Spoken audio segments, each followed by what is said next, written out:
The crystal champagne flute didn't just break, it exploded against the silence of the ballroom. 300 of New York's elite froze, their eyes darting between the trembling woman in the red velvet gown and the smirking matriarch standing at the podium. Elena Vance had opened the envelope, expecting a deed to a vacation home, or perhaps the family heirloom necklace she had been promised for a decade. Instead, she pulled out a thick stack of legal documents stapled in blue backing. The header was unmistakable even from 20 feet away. Petition for dissolution of marriage. Margaret Vance hadn't just ruined Elena's anniversary, she had orchestrated a public execution. But as Elena looked up, wiping a single tear from her cheek, she wasn't thinking about sadness. She was remembering a clause in the prenuptial agreement that Margaret had been too arrogant to read. The war had started, and Margaret had just handed Eleanor the ammunition. The Vance estate in Greenwich, Connecticut, looked less like a home and more like a fortress of old money and new secrets. It was the kind of place where the hedges were trimmed with laser precision and the staff were trained to be invisible. Tonight, the estate was glowing. It was the 10th wedding anniversary of Liam and Elena Vance, a milestone that coincided perfectly and suspiciously with the 40th anniversary of Vance Logistics, the family's shipping empire. Elena stood before the floor-to-ceiling mirror in the master suite, smoothing the fabric of her crimson gown. She was 34, sharp-featured, and undeniably beautiful, but the last decade had etched a permanent shadow of exhaustion around her eyes. She wasn't just Liam's wife, she was the CFO of Vance Logistics. She was the one who had steered the company out of the red 5 years ago, when Liam's gambling debts had almost capsized them. She was the one who stayed up until 4 a.m. negotiating with unions in Rotterdam while Liam slept off a hangover. "You're wearing that?"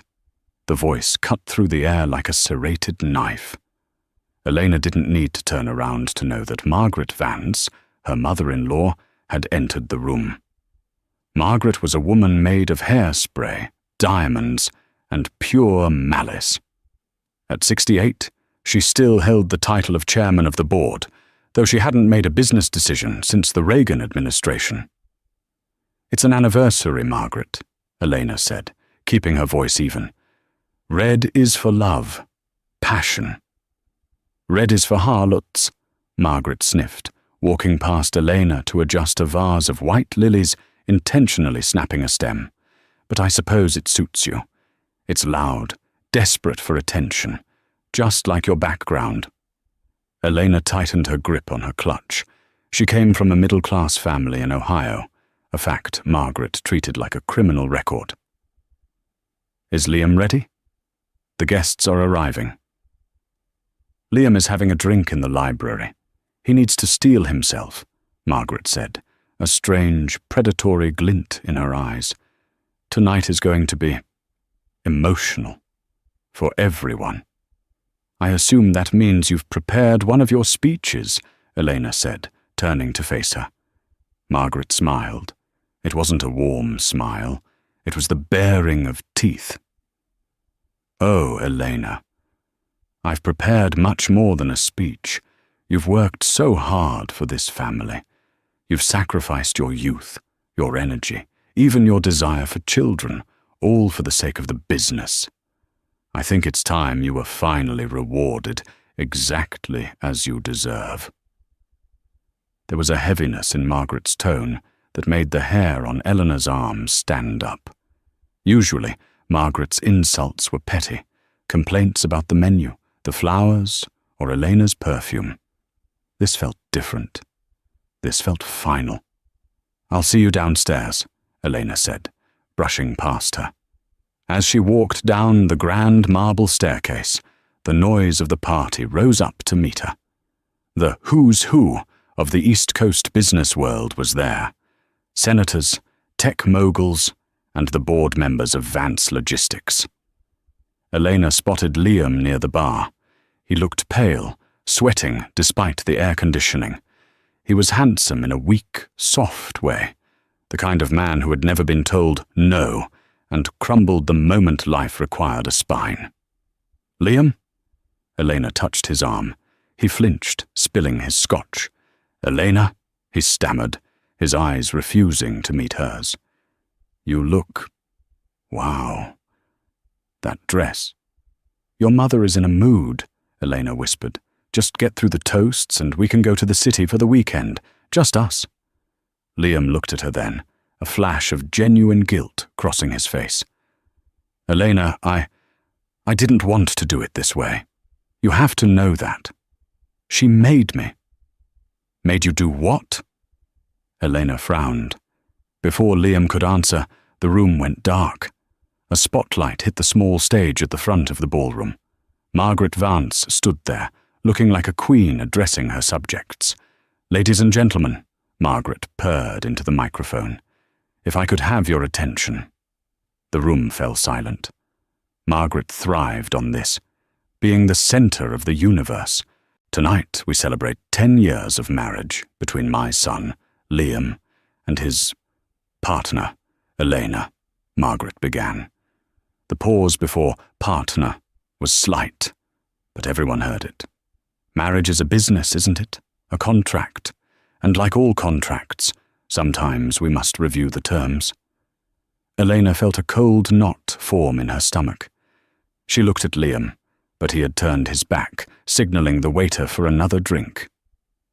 "Elena came to us with nothing," Margaret continued, her voice projecting false sweetness. "And she has worked tirelessly. She learned our ways. She balanced our books. But we all know that blood is thicker than water, and the future of the Vance legacy requires purity." A murmur went through the crowd. This was going off script. "Elena, darling, come up here," Margaret beckoned. The spotlight swung to Elena. Blinded, she hesitated, but the social pressure forced her feet to move. She ascended the stairs, her heart hammering against her ribs. Margaret held out a large, heavy envelope made of cream linen paper, sealed with the Vance family crest in red wax. "For 10 years you have waited for a seat at the big table," Margaret announced to the room. "You've always asked for equity, for ownership. Well, tonight I am giving you your freedom. This is my gift to you." Elena took the envelope. Her hands were shaking. She thought perhaps it was stock options.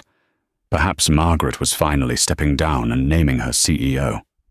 She broke the wax seal. The crack echoed in the microphone. She pulled out the papers. "Superior Court of Connecticut Plaintiff. Liam Alexander, Vance Defendant. Elena Marie Vance. Nature of action, dissolution of marriage, adultery." The world stopped. The words swam before her eyes. Adultery? She had never looked at another man. She had spent her nights with spreadsheets, not lovers. "Go on, dear," Margaret urged, leaning into the mic. "Read the first page. Tell them what you've won." Elena looked up, her face draining of color. She saw a young woman standing near the front of the crowd. Isabella, Margaret's personal assistant. Isabella was 22, blonde, and wearing a diamond necklace that Elena recognized. It was a necklace Liam had bought 2 months ago, claiming it was an investment piece for the vault. Isabella was smirking. "You're divorcing me," Elena whispered, the microphone catching her trembling voice. "Liam is divorcing you," Margaret corrected loudly, enjoying every second. "On the grounds of your infidelity. We have the photos, Elena. Dr. Robert Holloway. The lunch dates? The late nights." Elena's jaw dropped. Robert Holloway was their corporate oncologist.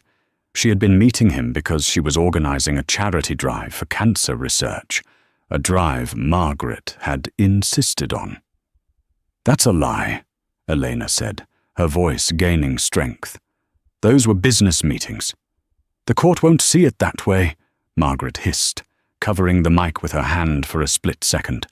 "The prenup is clear, Elena. If you cheat, you get nothing. No alimony. No stocks.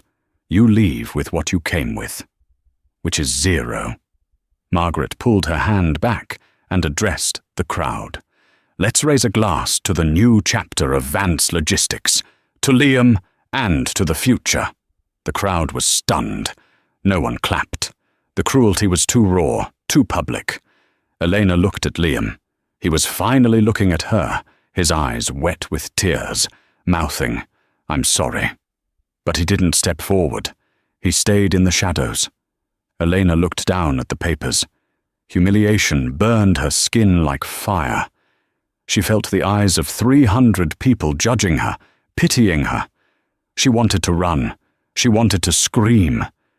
But then her eyes caught a detail on the 3rd page of the filing. It was the list of assets Liam was claiming as sole property. Vance Logistics Holdings, the Greenwich estate, the patent for the automated shipping algorithm. A cold, hard clarity washed over Elena. The trembling in her hands stopped. She slowly folded the papers and placed them back in the envelope. She looked at Margaret, who was beaming with triumph. Elena stepped up to the microphone. "Thank you, Margaret," Elena said. Her voice was steady, terrifyingly calm. "This is truly a gift I didn't expect. You are right. Contracts should be reviewed." She leaned in closer to her mother-in-law. "But you really should have checked who actually owns the patent for the shipping algorithm before you tried to steal it." She dropped the mic. It wasn't a figure of speech. She let the heavy metal device thud onto the stage floor, creating a feedback screech that forced everyone to cover their ears. Elena walked off the stage, head high, the red dress trailing behind her like blood in the water. She didn't look at Liam. She walked straight out the front door into the night. Elena didn't drive to her sister's house to cry. She didn't check into a hotel to wallow. She drove her Audi RS7 straight to a nondescript office building in downtown Stamford. It was 11:00 p.m. She used her keycard to enter the 14th floor. The sign on the glass door read, "Sterling and Associates, Forensic Accounting and Legal Strategy." She flipped on the lights.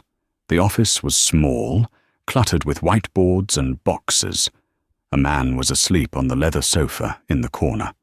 "Wake up, Arthur," Elena said, tossing the divorce papers onto his chest. Arthur Pendleton groaned and sat up, adjusting his glasses. He was 60, disheveled, and the most brilliant contract lawyer in the tri-state area. He was also the only person Elena trusted. He had been her father's friend before her father passed away, broke, ruined by a company very much like Vance Logistics. "What time is it?" Arthur squinted. He saw the red dress. "You look like you just killed someone." "Not yet," Elena said, kicking off her heels and pacing the room. Margaret pulled the trigger. "She served me divorce papers at the gala. Publicly. Accused me of cheating with Dr. Halloway to void the prenup." Arthur let out a low whistle. Old school. Nasty. But hard to prove. "It doesn't matter if it's true," Elena said. "She wants to tie me up in court for years while they drain the accounts. She wants me to settle for pennies just to make it stop. She thinks I'm the same naive girl from Ohio she bullied 10 years ago." Arthur picked up the papers. "So what do you want to do? We can fight the infidelity claim. Get phone records, affidavits from Halloway." "No." Elena stopped pacing. She walked over to the safe, hidden behind a framed map of the world. She spun the dial, 042289, and pulled out a single, leather-bound folder. "I don't want to defend myself, Arthur. I want to burn them to the ground." She slammed the folder on the desk. "Margaret thinks Vance Logistics runs on Liam's family name," Elena said, her eyes blazing. "But 5 years ago, when the company was bankrupt, I created the Vance Flow software, the automated routing system that saved the company millions, the system that just got them a government defense contract worth $2 billion.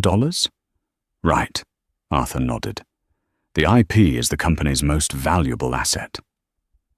When I wrote the code, Elena said, opening the folder, Margaret was too busy vacationing in Saint-Tropez to attend the board meetings. Liam was in rehab. They needed my signature to secure the bank loan.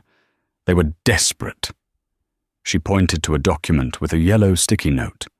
I didn't sign the IP over to Vance Logistics, Arthur. I assigned it to a holding company called Phoenix Tech. Arthur leaned in, reading the fine print. His eyes widened. And who owns Phoenix Tech? Elena smiled. It was the first time she had smiled all night. I do. 100%. Arthur started to laugh. It was a dry, raspy chuckle that grew into a full belly laugh. Does Margaret know? No. She assumes it's a subsidiary of Vance. She never checks the paperwork. She just signs where I tell her to. Elena poured herself a glass of cheap office whiskey. If Liam divorces me, I'm no longer family. If I'm no longer family, the family discount for the software license expires. And what is the non-family rate? Arthur asked, pulling out a legal pad. $10 million a day, Elena said. Or immediate cessation of use, which would freeze their entire global shipping fleet instantly. Arthur clicked his pen. So, when do we tell them? Not yet, Elena said, taking a sip of the whiskey. In 3 days there is a shareholder meeting. They are planning to announce the new government contract. They need the software running perfectly to close the deal. You're going to crash the meeting, Arthur surmised. I'm not just going to crash it, Elena said, staring at her reflection in the dark window. I'm going to repossess my company. But just then, Elena's phone buzzed. It was a text message from Liam. Don't do anything stupid, Elle. Mum has lawyers you don't know about. If you fight this, she's going to release the video. Elena frowned. Video? What video? She typed back. What are you talking about? A moment later, a video file loaded. Elena pressed play. The color drained from her face faster than it had at the party. It was a grainy security camera footage from a hotel hallway. It showed a woman who looked exactly like Elena, wearing Elena's coat, walking into a room with Dr. Holloway. Deepfake, Arthur said, looking over her shoulder. High quality, too. It doesn't matter if it's fake, Elena whispered. If she leaks this to the press before the shareholder meeting, the board will vote to strip me of any executive power due to a morality clause before I can even play my hand. They'll destroy my reputation. No one will believe me. Margaret was steps ahead. She wasn't just relying on the divorce. She was manufacturing evidence to make sure Elena was unhireable anywhere else. Elena looked at Arthur. She wants a war. Fine.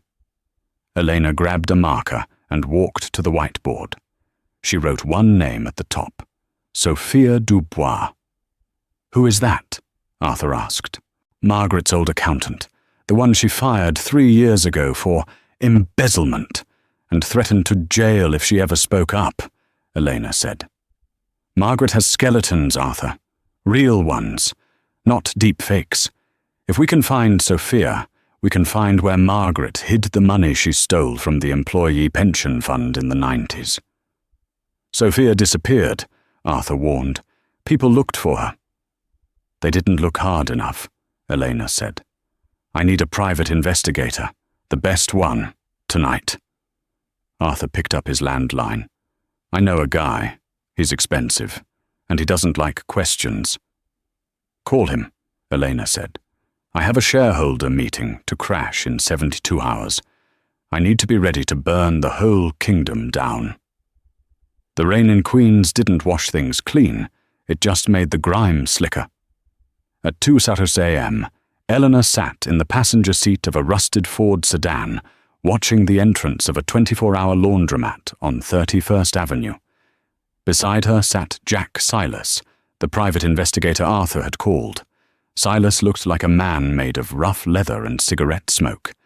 He didn't ask why a woman in a couture red gown was sitting in his car. He just watched the door. "You sure this is her?" Elena asked, shivering slightly.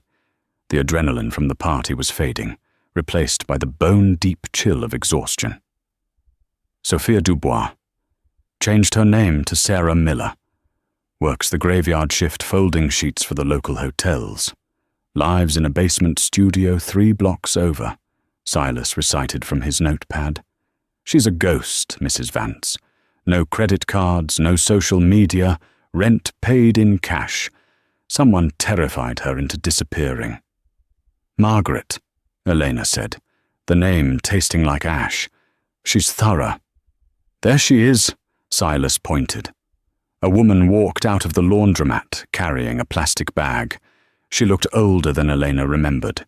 Grey hair pulled back in a severe bun, shoulders slumped under the weight of an invisible burden. Sophia Dubois used to wear Chanel suits and manage the finances of a billion-dollar empire. Now, she wore a stained grey hoodie and looked at every passing car with suspicion. Elena opened the door. "Wait," Silas warned. "If she sees you, she might run. She thinks you're one of them." "I was one of them," Elena said, stepping into the rain. "That's why she'll listen." Elena crossed the street. "Sophia?" The woman froze. She didn't turn around. She dropped the plastic bag. "I don't have anything left," she whispered, her voice trembling. "Tell Margaret I don't have anything left." "I'm not here for Margaret," Elena said softly. She walked around to face her. Sophia's eyes widened as she took in Elena's face. "Elena? My God. What happened to you?" "Margaret happened," Elena said. "She served me divorce papers tonight. She's trying to destroy me, Sophia, just like she destroyed you."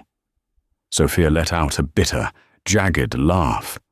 She looked around nervously. "You shouldn't be here. They watch. They always watch." "Who watches?" "Her security team. The fixers," Sophia hissed, grabbing Elena's arm and pulling her into the shadows of an awning. "You think Margaret just fired me? She told me she'd plant cocaine in my son's college dorm room if I ever spoke about the pension fund. She showed me the baggie, Elena. She had it ready." Elena felt a surge of nausea. She knew Margaret was cutthroat, but this was mafia-level coercion. "My son graduates next month," Sophia said, tears mixing with the rain on her face. "I just need to stay quiet for 1 more month. Please, Elena, go away." "She's not going to stop, Sophia," Elena pressed. "She destroys people because she enjoys it. Tonight, she accused me of adultery. Tomorrow, she's going to release a fake video to ruin my career. I have nothing left to lose. But I have the power to stop her. Permanently." Sophia shook her head. "You can't. She owns the board. She owns the judges. She doesn't own the software," Elena said. Sophia paused.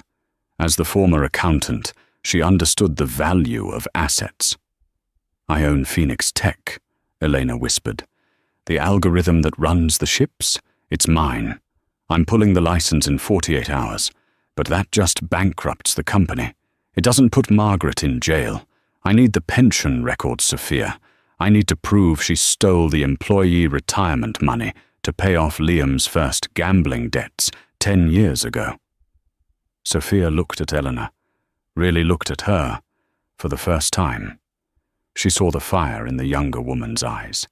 It was the same fire Sophia used to have before fear extinguished it. "I didn't keep the files," Sophia said. Elena's heart sank. "But," Sophia continued, "I kept the backup server logs on a mirrored hard drive. I buried it." "Where?" "Literally buried it," Sophia said. "In my mother's grave in Jersey City. It was the only place I knew Margaret wouldn't look." Elena stared at her. "We need to go. Now." Just then, Elena's phone vibrated violently in her clutch. Then it vibrated again, and again, a constant, buzzing stream. She pulled it out. Her screen was flooded with notifications. Twitter, Instagram, LinkedIn. New trending topic. Elena Vance scandal. She opened a news alert. The headline screamed in bold black letters. Vance Logistics CFO caught in Hotel Trist. Explicit video leaked. Elena tapped the link. The video player loaded. It was the deep fake, the grainy footage of her and Dr. Holloway entering the hotel room, followed by audio, clearly spliced and fabricated, of moans and whispered betrayals. It had been uploaded 20 minutes ago. It already had 2 million views. "Oh no," Sophia whispered, looking at the screen. "She did it." Elena felt the ground sway beneath her. Her reputation, carefully built over a decade of 80-hour work weeks, was evaporating in real time. The board members wouldn't wait for a trial. They would vote to remove her for moral turpitude, first thing in the morning. She would be locked out of the building before the shareholder meeting even started. She moved up the timeline, Elena said, her voice hollow. "She wants you to break," Silas said, stepping up behind them. "She wants you to hide." Elena looked at the phone, then at Sophia, then at the rain-slicked street. The old Elena would have issued a press release denying it. The old Elena would have called Liam, begging him to tell the truth. The new Elena threw the phone into a puddle. "Let them watch the video," Elena said, her voice turning to steel. "Let them think I'm finished. It will make them careless." She turned to Sophia. "Get in the car. We're going to the cemetery." The mood inside the Vance estate the next morning was jubilant, almost hysterical. It felt less like a home and more like a war room after a decisive victory. Margaret Vance sat at the head of the mahogany breakfast table, scrolling through comments on her iPad with a manicured finger. "Listen to this one," she chuckled, sipping her herbal tea. "I always knew she looked too ambitious. Gold digger exposed. Oh, the public is so delightfully predictable. Give them a villain, and they will tear her apart for you." Liam sat opposite her, pushing a fork around a plate of untouched eggs. He looked terrible. His eyes were bloodshot, and his hands had a slight tremor. "Was it necessary to include the audio?" Liam asked quietly. It sounds like her. It's disturbing, Mother." "Don't be soft, Liam," Margaret snapped, not looking up. "We are in a fight for the company's survival. Elena was going to demand half.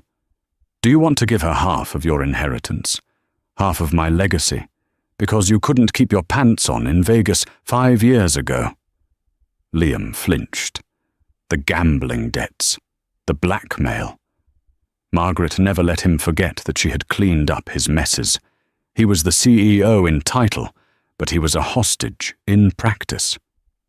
"I just think maybe she would have settled," Liam murmured. "She is a viper," Margaret said. "And we have cut off her head. The board has already emailed me. They are convening an emergency vote via Zoom at noon to terminate her employment. By the time the shareholders meet tomorrow to announce the government contract, Elena will be nothing more than a bad memory." The double doors to the dining room burst open. It was Marcus, the director of IT. He was a sweaty, frantic man who usually terrified of entering the main house. Today, he didn't even knock. "Mrs. Vance, Liam, we have a problem." Margaret sighed, setting down her tea. "Marcus, unless the building is on fire, do not interrupt my breakfast." "The system," Marcus panted, holding up a laptop. "The VanceFlow dashboard. It's counting down." "What are you talking about?" Liam asked, standing up. Marcus set the laptop on the table. On the screen, where the global logistics map usually showed the real-time location of their 400 cargo ships, there was a giant black box with red digital numbers. "License expiration. Warning time remaining. 23:59 and 59. Renewal required by administrator. Phoenix Tech. What is this? Margaret demanded, squinting at the screen. Is it a virus? No, Mum, Marcus said, wiping sweat from his forehead. It's a license key request. I tried to bypass it. I tried to restore the system from backup. But the core code, it's not ours. Of course it's ours, Margaret yelled. We paid for the development. I checked the metadata, Marcus said, his voice trembling. The software is leased. The license holder is a third-party entity called Phoenix Tech. They sent a ping to the server at 8 Exporn. If we don't input the renewal key in 24 hours, exactly when the shareholder meeting starts, the ships stop. Stop? Liam asked. What do you mean, stop? I mean the automated routing goes offline, the manifests lock. The cranes at the ports won't receive the digital handshakes to unload the cargo. We have perishable goods worth $300 million on the water right now. If those ships sit in the harbor for 2 days, the cargo spoils. We'll be liable for billions. The room went dead silent. The only sound was the ticking of the grandfather clock in the hall. Phoenix Tech, Margaret whispered. She looked at Liam. Who owns Phoenix Tech? Liam shook his head. I've never heard of it. I thought it was a shell company you set up for tax purposes. I didn't set it up, Margaret screeched. She stood up, knocking her chair over. Elena. The realization hit them both at the same time. She wrote the code, Liam said, his face paling. She handled the integration. She made us sign all those stacks of documents during the restructuring. Margaret grabbed the laptop and stared at the red numbers. 23 Maarti Tahat? 10. She's holding the company hostage, Margaret hissed. A vein throbbed in her forehead. She knew we were going to move on her, and she planted a bomb. We have to call her, Liam said, reaching for his phone. We have to fix this. Put the phone away, Margaret ordered. If you call her now, she wins. She'll demand everything. She'll want the estate. She'll want the chairmanship. Mother, if the ships stop during the shareholder meeting with the Defense Department watching, we are finished. We go to prison for breach of contract, Liam shouted, finding his voice for the first time in years. Margaret paced the room, her silk robe flowing behind her like a cape. She wasn't scared. She was furious. She was a cornered animal, and that made her dangerous. She thinks she's smart, Margaret muttered, but she's overlooking one thing. She is currently a disgraced employee. If she is unavailable to renew the license, we can petition the court for emergency access to her digital assets. Liam looked at his mother with horror. Unavailable? What do you mean? Margaret turned to Marcus. Get out! Fix it, or you're fired. Marcus ran out of the room. Margaret turned to Liam. Her eyes were cold, devoid of any maternal warmth. We need to find her, Margaret said calmly. The video drove her into hiding. Good. But we need to find exactly where she is. And we need to make sure that when the police find her, they find more than just divorce papers. Mother, Liam stepped back. You're talking about framing her. For what? Corporate espionage, embezzlement, drugs, it doesn't matter, Margaret said, walking to the wall phone. I'm calling the head of security. We are going to track her car. When we find her, we will take her laptop, and we will get that key. This is madness, Liam said. We should just negotiate. Margaret stopped dialing.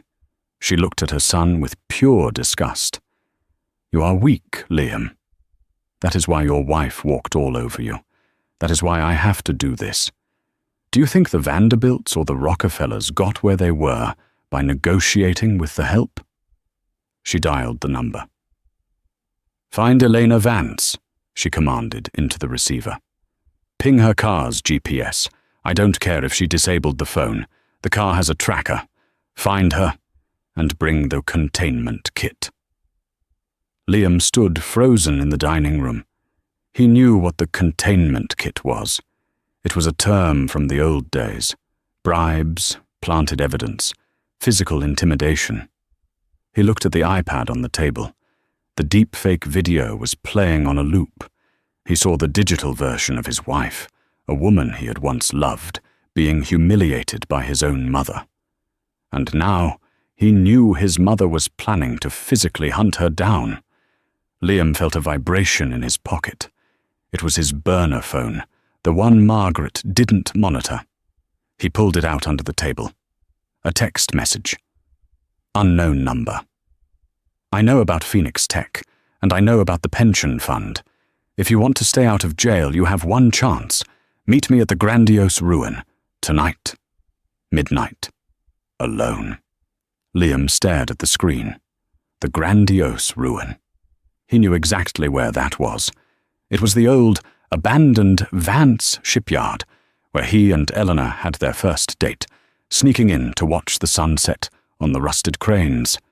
He looked at his mother, who was barking orders about tracking dogs and private security contractors. Liam Vance had been a coward his whole life, but as he looked at the ticking clock on the laptop screen, he realized that if he did nothing, the explosion wouldn't just kill Elena, it would kill him too. He slipped the phone back into his pocket and walked out of the room. "Where are you going?" Margaret snapped. "To get a drink," Liam lied. "If we're going to war, I need a stiff one." He walked out, but he didn't head to the bar. He headed to the garage. The grandiose ruin was the local nickname for Dry Dock 4, a skeletal remnant of the shipyard's golden age that sat on the edge of the Hudson River. It was a cathedral of rusted iron and broken glass, looming against the midnight sky like the ribcage of a leviathan. Elena parked her car a mile away, hidden under an overpass, and walked the rest of the distance. The rain had turned into a torrential downpour, soaking her through her trench coat. Beside her, Sophia clutched a waterproof Pelican case to her chest as if it contained a human heart. Inside that case was the hard drive they had just dug out of the earth in Jersey City, the digital smoking gun that proved 20 years of fraud. "You stay here," Elena whispered, pushing Sophia behind a stack of rotting shipping containers near the entrance.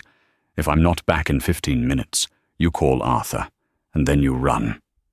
"Elena, he's one of them," Sophia warned, her teeth chattering. "Liam is her blood."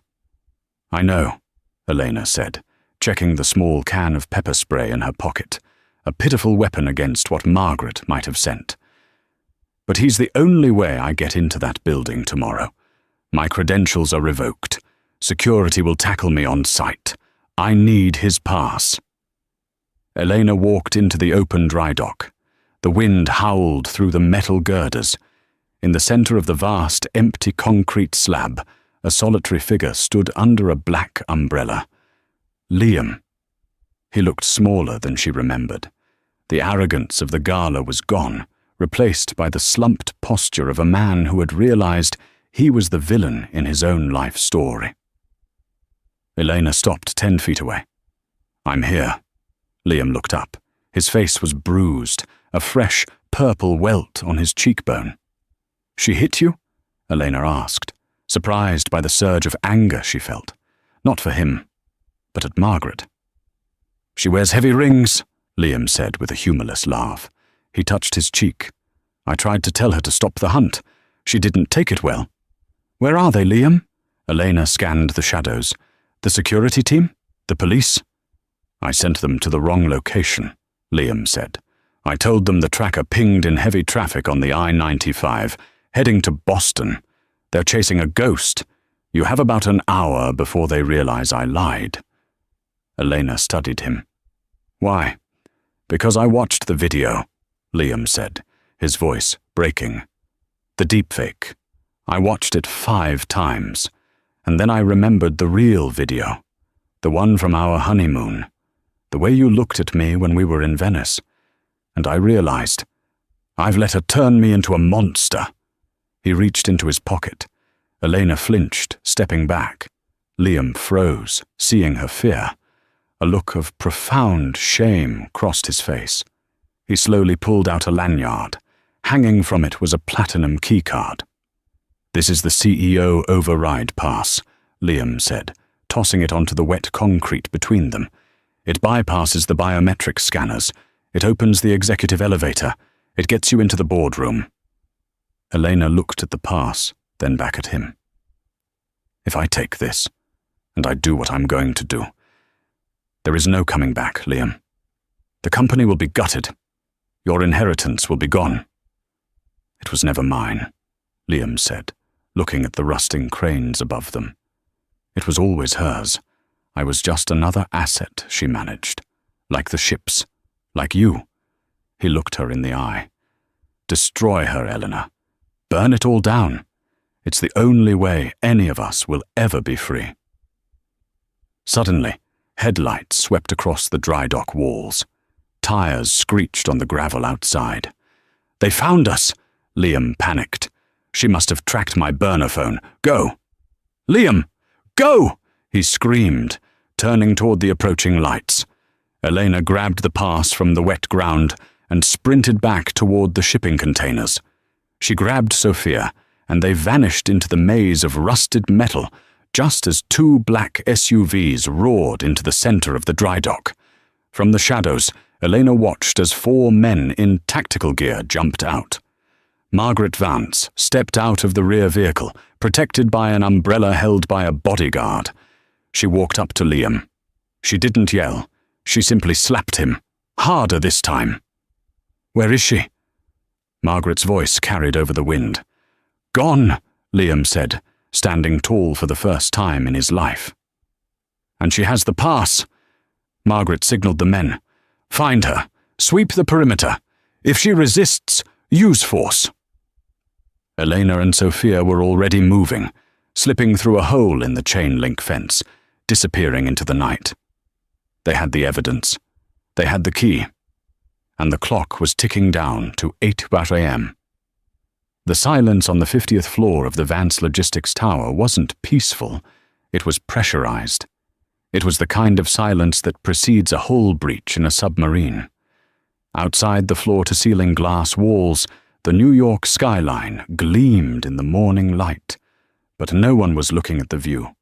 Their eyes were fixed on the harbor below, where 20 massive container ships sat motionless in the water, drifting slightly against the tide like dead whales.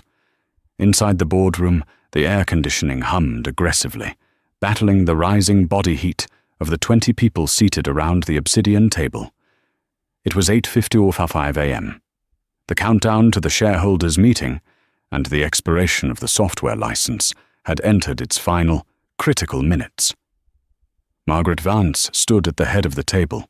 She had spent an hour in makeup trying to cover the dark circles under her eyes, but the foundation was starting to crease under the stress. She wore a navy Chanel suit that usually acted as armor, but today it felt restrictive, like a cage. To her right sat the board of directors, 6 old men who had grown rich on dividends and lazy on oversight. They shifted uncomfortably in their leather chairs, checking their watches. To her left sat General Marcus Holloway, no relation to the doctor, and his entourage from the Department of Defense. The general was a man carved from granite, and he was currently staring at a blank projector screen with the patience of a ticking bomb. "Mrs. Vance!" the general rumbled, his voice vibrating through the mahogany. "My team in Logistics Command is reporting a total standstill of your Atlantic fleet. We are 5 minutes away from signing a $2 billion government contract. I need to know why your ships aren't moving." Margaret forced a smile. It was a terrifying grimace. "General, as I mentioned, we are undergoing a scheduled server migration. It's a security protocol to ensure the utmost safety for your cargo. The system is simply rebooting." She shot a look at Marcus, the IT director, who was hunched over a laptop in the corner. He looked like he was about to vomit. He held up 5 shaking fingers. 5 minutes until total system lockout. A reboot, the General repeated skeptically. During our acquisition meeting. Precision timing is our specialty, Margaret lied, sweating. Trust the process. Her phone buzzed on the table. It was a text from her head of security, a man named Voronov who was usually efficient and brutal. Text. The perimeter is clear. No sign of the target. We have the lobby elevators locked down. She can't get up. Margaret exhaled, a tiny puff of relief escaping her lips. If Elena couldn't get into the room, she couldn't stop the vote. Margaret would stall the General, force the IT team to crack the code later, by force if necessary, and spin a story about a Russian cyber attack to explain the delay. She just needed the signature. "Shall we proceed to the financials?" Margaret said, grabbing the remote control for the projector. "I think you'll find our quarterly projections quite robust." She pressed the button. The screen behind her flickered to life. The hum of the projector fan grew louder. But the image that appeared wasn't a bar graph of rising profits. It wasn't a pie chart of market dominance. It was a bank statement, a high-resolution scan of a private ledger from the First National Bank of the Cayman Islands. The room went deadly quiet. The header on the document was unmistakable. Account holder, Margaret Vance. Beneficiary, Vance Family Trust. Highlighted in neon yellow was a transaction dated 10 years prior, 45,000 $. The source of the funds was listed clearly, Vance Logistics Employee Pension Fund. "What on earth is this?" one of the board members gasped, cleaning his glasses. Margaret whipped around to look at the screen. The blood drained from her face so fast she nearly fainted. "Turn it off!" she shrieked, her voice cracking. "Marcus, cut the feed!" "I can't!" Marcus yelled back, typing frantically, his fingers flying across the keyboard. "I'm locked out! Someone has admin access from a remote terminal. They've hijacked the presentation layer." "Remote terminal," Margaret hissed. "Who?" The answer came not from the screen, but from the back of the room. The heavy double doors of the boardroom, which were reinforced with steel and required a level 5 biometric scan to open, clicked loudly. The magnetic locks disengaged with a heavy thud. The doors swung open. Elena Vance stepped inside. She wasn't wearing the red dress of the victim. She was wearing a white suit, tailored to perfection, sharp enough to cut glass. It was the color of mourning in some cultures, but today it looked like the color of a purifying fire. Her hair was pulled back in a severe ponytail, revealing a face that held no fear, only cold, hard determination. Behind her walked Arthur Pendleton, clutching a battered leather briefcase, and Sophia Dubois. Sophia, the exiled accountant who had been living in fear for 3 years, looked terrified. She clutched Eleanor's jacket sleeve, but she kept walking. "Good morning, gentlemen," Elena said. Her voice wasn't loud, but it carried perfectly in the acoustic dead zone of the boardroom. "Elena!" Margaret shouted, abandoning all pretense of dignity. "Security! Get them out of here! These people are trespassing!" 2 large guards in the corner stepped forward, hands reaching for their tasers. "Stand down!" General Holloway barked. He stood up, imposing and furious. "I want to hear this." The guards froze. The general looked at Elena. "Who are you?"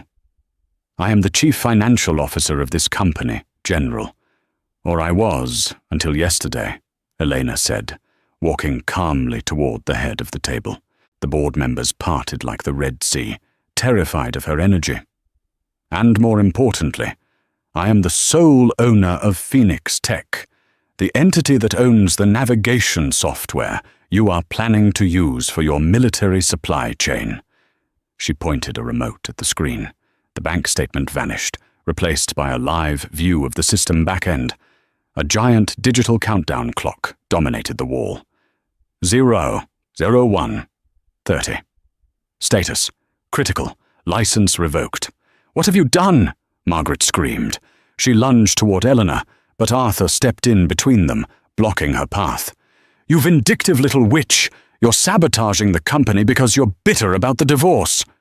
"I simply declined to renew a contract with a business partner who committed felony fraud," Elena replied, her voice smooth as ice. She turned to the board, making eye contact with every single man who had ignored her for a decade. "The document you just saw was provided by Sophia Dubois. You remember Sophia? The head of accounting, Margaret, fired 3 years ago for embezzlement." The truth is, Sophia discovered that Margaret emptied the employee pension fund to pay off Liam's gambling debts and secure the initial loans for the fleet expansion. She stole $45 million from the people who scrub the decks and drive the trucks. "Lies!" Margaret shouted, her eyes wild. She looked like a cornered animal. "She's a disgruntled employee, a liar, and you are an adulterer. We have it on video. The morals clause in your contract voids everything you say." "Ah, yes, the video," Elena nodded. "Arthur?" Arthur placed his briefcase on the table and plugged a USB drive into the main console. "We ran the hotel video through a forensic analysis suite last night," Arthur announced. His voice was gravelly, the voice of a lawyer who had seen everything. "The metadata confirms it was generated using a deepfake algorithm. It's a digital puppet show. But that's not the interesting part." Arthur hit a key. A map appeared on the screen. A red line traced the digital footprint of the upload. It bounced from a server in Russia to a VPN in Switzerland, and finally resolved to a single physical location. Upload source: 12 Vance Estate Drive. Master bedroom. iPad device number 4. "You uploaded it, Margaret," Elena said softly. "We have the timestamp, 7:40 a.m., while you were drinking your herbal tea." The room was so silent you could hear the wind hitting the glass outside. The board members stared at Margaret with open horror. This wasn't just a scandal. This was a federal crime. General Holloway began packing his briefcase. The click of the latches sounded like gunshots. "Mrs. Vance," the general said, his voice dripping with disgust. "The Department of Defense does not do business with felons, and we certainly don't trust our logistics to a family that fabricates blackmail." "General, please!" Margaret stammered, reaching out to grab his arm. He pulled away as if she were contagious. "These are fabrications, industrial espionage. I can explain." "The deal is off," Holloway said. He looked at Elena with a nod of respect, then marched his team out of the room. "No!" Margaret screamed, watching $2 billion walk out the door. She whirled on Elena. "Fix this. Turn the ships back on. You're killing the legacy. You're killing us." "The legacy is already dead, Margaret," Elena said. "You killed it when you decided you were above the law." Elena pulled out her phone and pressed a single button. "Send them in." Margaret looked at the door, her eyes desperate, expecting Liam to run in and save her. Instead, the doors opened again. 6 agents wearing navy blue FBI windbreakers entered the room, guns holstered, but hands on their badges. "Margaret Vance," the lead agent announced, holding up a warrant. "We have a warrant for your arrest for wire fraud, embezzlement, RICO violations, and corporate malfeasance." Margaret stumbled back, hitting the glass wall. She looked small now, stripped of her power, stripped of her lies. "No, I am Margaret Vance. I built this city. You can't touch me." As the agents moved in and handcuffed her, snapping the metal cuffs tight, she looked wildly around the room for an ally. She saw Liam standing in the doorway. He had evidently followed Elena up, watching the entire scene from the shadows. "Liam!" Margaret cried out, tears finally streaming down her face. Tell them who I am. Do something." Liam looked at his mother. He looked at the handcuffs. He looked at the years of manipulation, the gambling debt she held over him, the cruelty she had inflicted on his wife. Then he looked at Elena. He saw the strength in her, the strength he never had. "I have nothing to say," Liam said quietly. "Liam!" she shrieked as they dragged her past him. "Goodbye, Mother," he whispered. He turned his back on her and walked away, disappearing down the hall without looking back. As the sounds of Margaret's screaming faded into the elevator bank, the boardroom fell into a stunned, heavy silence. The remaining board members looked at Elena. They looked at the red countdown clock. 10. "Mrs. Vance," the chairman of the board stammered, his face pale. "If you turn the software back on, maybe we can salvage the commercial contracts. We can name you CEO. We can give you the majority shares. We can give you whatever you want. Just stop the clock." Elena looked at the screen. She looked at the empire she had spent 10 years building. She looked at the men who had let Margaret abuse her for a decade.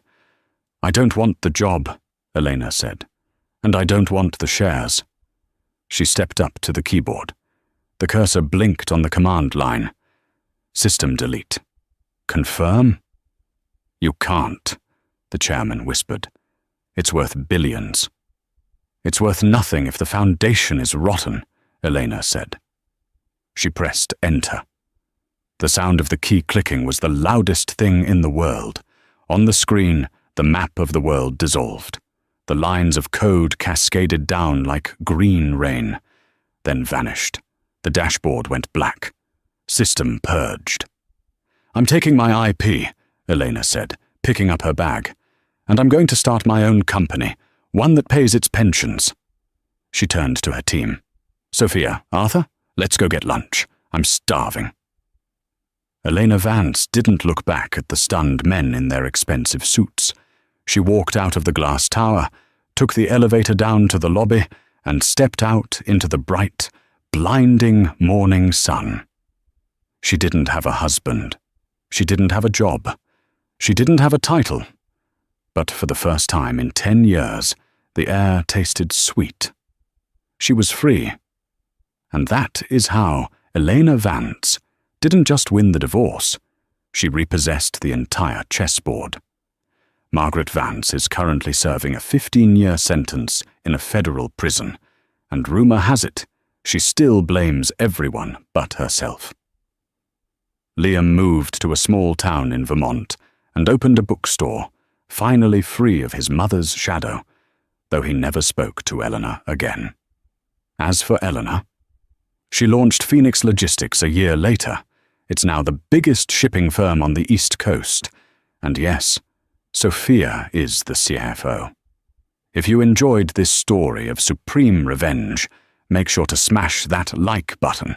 It really helps the channel grow. What would you have done if you were Elena? Would you have saved the company or burned it down? Let me know in the comments below. Don't forget to subscribe and hit the bell so you never miss a new story.